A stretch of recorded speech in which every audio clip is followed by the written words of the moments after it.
Ask मुफ्ती तारिक मसूद।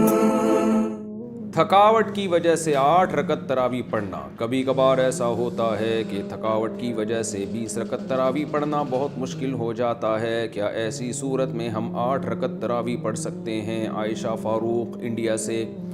20 रकत तरावी सुन्नत मुअक्कदा है, और सुन्नत मुअक्कदा का हुक्म ये है कि बिला वजह उसको छोड़ना ये काबिल मलामत है। ऐसा शख्स अगर बहुत ज़्यादा थकावट है, बहुत कोई मसला है या तबीयत ख़राब है, तो फिर तरावी छोड़ी भी जा सकती है। बेहतर ये बिल्कुल ना छोड़ें, कुछ ना कुछ तो पढ़ लें। तो उसमें 4 पढ़ें, 8 पढ़ें, 12 पढ़ें, 16 पढ़ें। 8 के अदद की कोई ख़ासियत नहीं है। ये जो बुखारी की हदीस है कि नबी रमज़ान गैर रमज़ान में 8 से ज़्यादा नहीं पढ़ते थे, इसका तरावी से कोई ताल्लुक़ नहीं है जमहूर उलमा के नज़दीक, बल्कि चारों फ़ुक़हा, चारों इमामों के नज़दीक जो उनके जो फतवा है ना, उससे पता चलता है कि इसका तरावी से कोई ताल्लुक़ नहीं है इस हदीस का।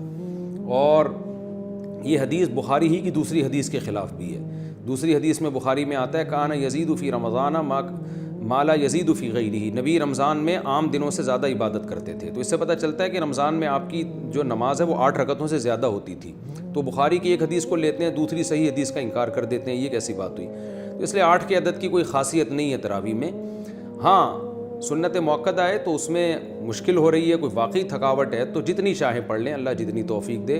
8 पढ़ लें, 4 पढ़ लें, 6 पढ़ लें, 12 पढ़ लें। जितनी ज़्यादा पढ़ेंगे उतना ज़्यादा सवाब मिलेगा, लेकिन नॉर्मली 20 रकत का मामूल बनाना चाहिए। सेहतमंद शख्स रोज़े की जगह फ़िदिया दे सकता है।